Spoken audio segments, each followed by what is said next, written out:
Welcome to Wednesday's Right Stuff with me, Matthew Wright. It is the 8th of July. 44 years to the day since Ronnie Biggs escaped from jail. There you go, that's a coincidence. Talked about him a lot recently. The great train robber got over a 30-foot wall at Wandsworth Prison using a ladder that someone accidentally threw into the prison yard. And he spent the next 36 years on the run. As I said, talked a lot about Biggs. The Justice Secretary Jack Straw recently overruled the parole board's recommendation that he be released, effectively condemning the train robber to die in prison. Talking of convicts, today is also the day that England's cricketers start to win back the Ashes. The first test gets underway in Cardiff a little later this morning, and to celebrate, we'll be catching up with Mark Nicholas, who, of course, presents the Ashes Highlight Show here on 5 a little later in today's programme. If you've got a question for Mark, by the way, maybe want to know something about the team, the tactics, or even the weather, email it over us, and I'll put some of them to him a little later. Let's say hello to the panel. First up, Terry Christian, ladies and gentlemen. We're all in checks, aren't we? What are you doing with your shirt? No, because there should be a button there, and there isn't. I'll have to get a bit of sticky tape during the show. Can't have that. Will you be watching the cricket? Is it something yeah, I'll watch turns bits on? of it. I prefer the 40 overs and the 2020 type games nowadays. I used to work at the Test match years ago at Old Trafford. You know, when it come round, they used to always employ all the kids from our school to work there because we were a Catholic grammar school and obviously honest. When you worked on the insurance tents on a bar, you could make 200 quid in 3 days, and that was a lot of money back then. And no doubt you could put it all in the collection plate on Sunday. No, we used to just get them to bribe you to keep the bar open, because the bar was free. Last orders was 8 o'clock at night. I'd start shouting last orders at 5:30. And the bloke to bribe you to keep it open. Go on, here, keep it open another 15 minutes and give you a tenner. All right. Next to Terry K. Adams, ladies and gentlemen.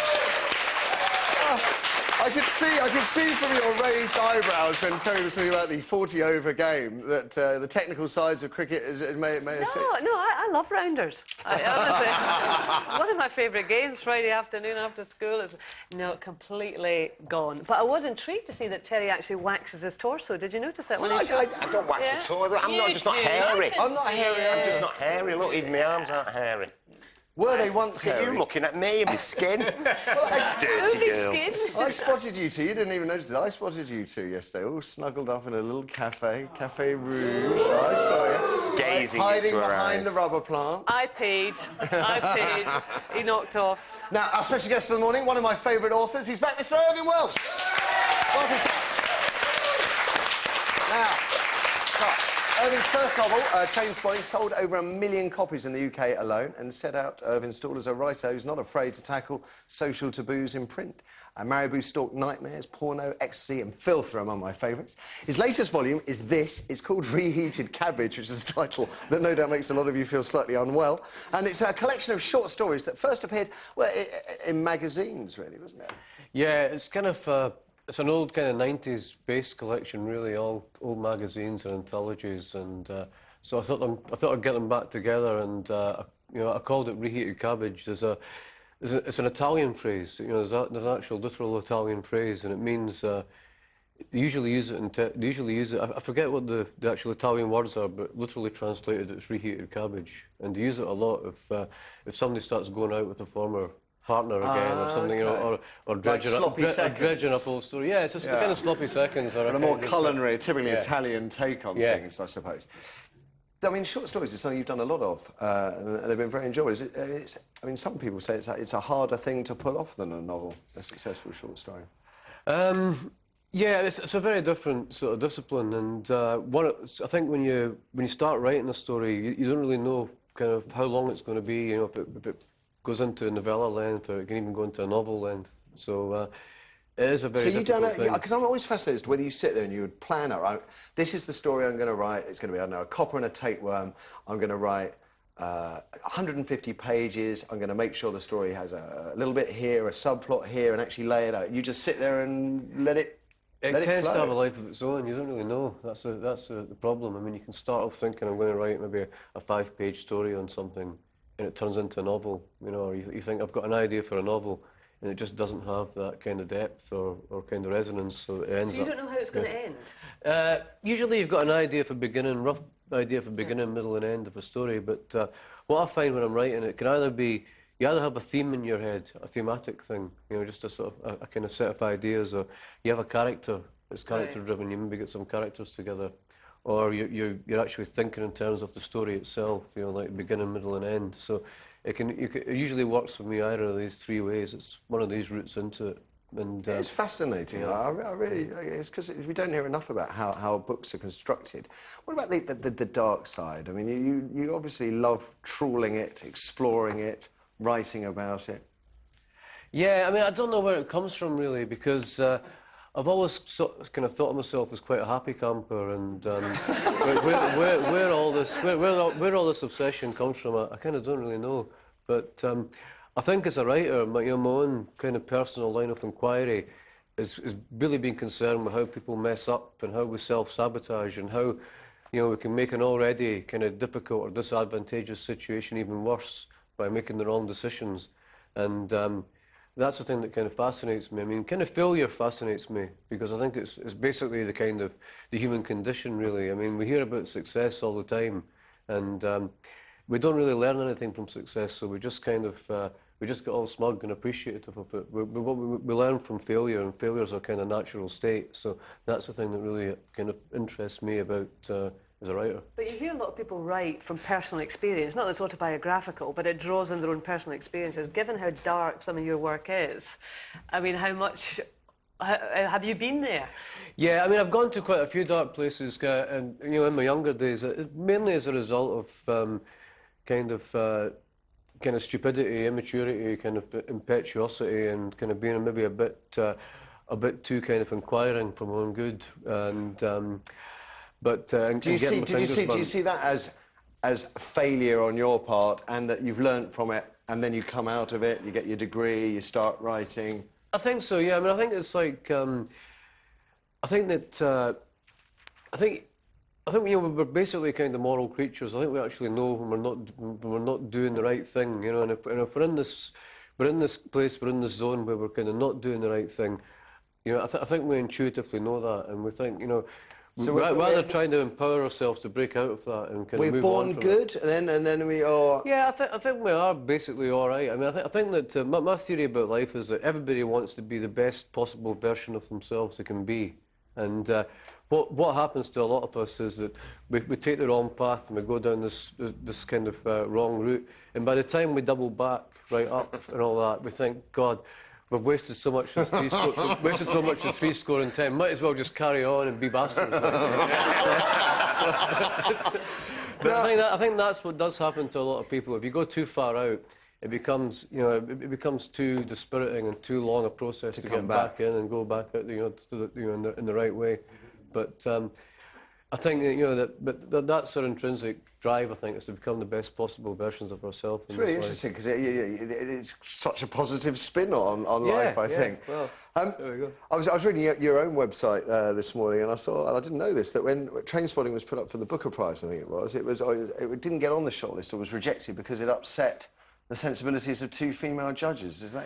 Yeah, I mean, I heard about this from a guy called Lord Gowrie, who was the chairman of the panel, and he'd talked about this in interviews, and apparently there was two people on the panel who they basically objected to the kind of liberal use of the C word in the book, and I think it was like, again, it's that thing about kind of taking something out of context and not kind of understanding the context and the sort of the culture and the social resonance in which the language occurs. And in terms of literature, I mean, I don't think there is any such a thing as bad language. There's just kind of language used badly. And I think that if it's true to the character and the situation, then it's not sort of seen in that kind of pejorative. I'm amazed that they could read such a... Because I'd be Blake. There's a kind of snobbery level to that, isn't there? There is, Terry, and but in some ways it was a good thing because it kind of got the book much more attention than it probably would have got if it had won, really. But, I think it's the rhythm of your language that is amazing. I mean, that Edinburgh kind of, well, it's not patois, whatever you call that Edinburgh accent that people aren't familiar with. When they think of a Scottish accent, if you read it out loud, Glasgow, you know. Yeah. But it's very, very Edinburgh. And when I think it would be Acid House that I read first, and then it got my head into this Edinburgh thing. I thought, I wonder how people who don't know Scottish read this.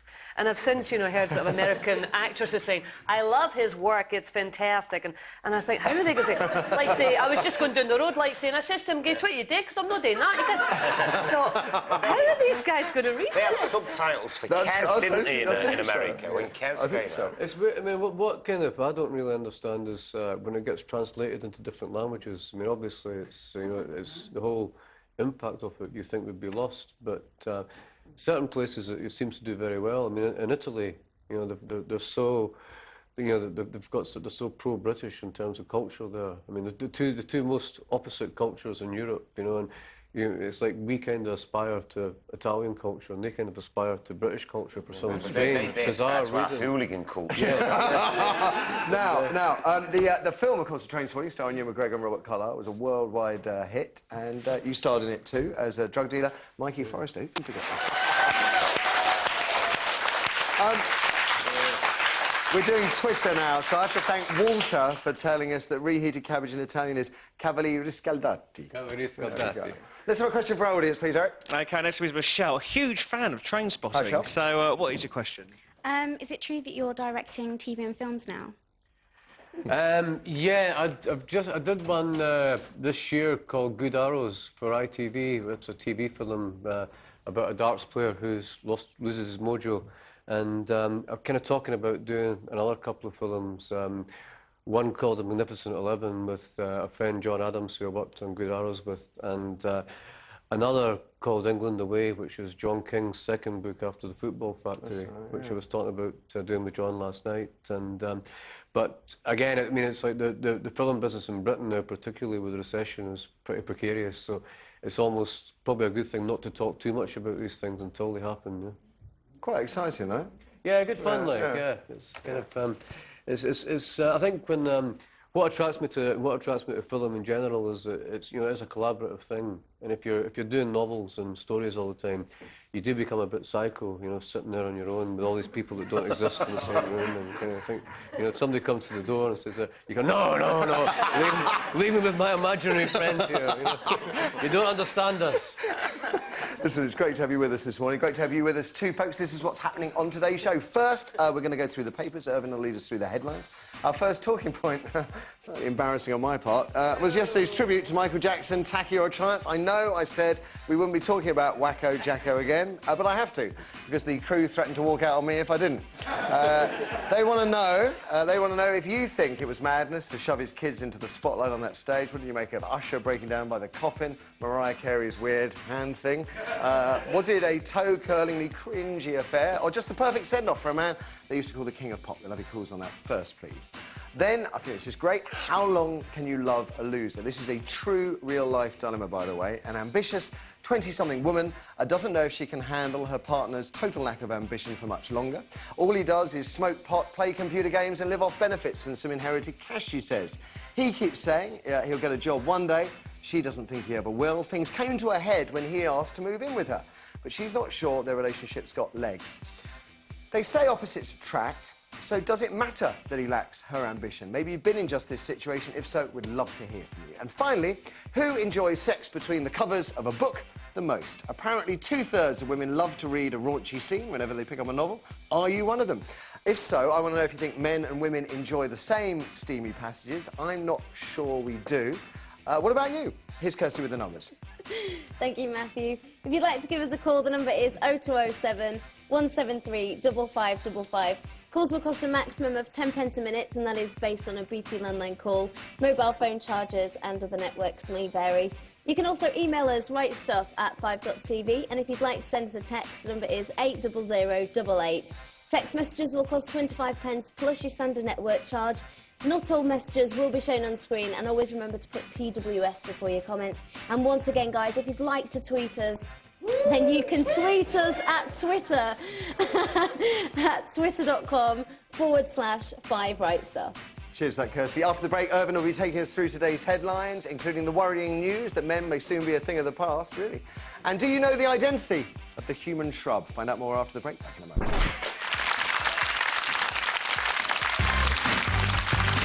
According to today's Daily Mail, wealthy women are more likely to have boys. Is this true or is it false? Find out after the ads.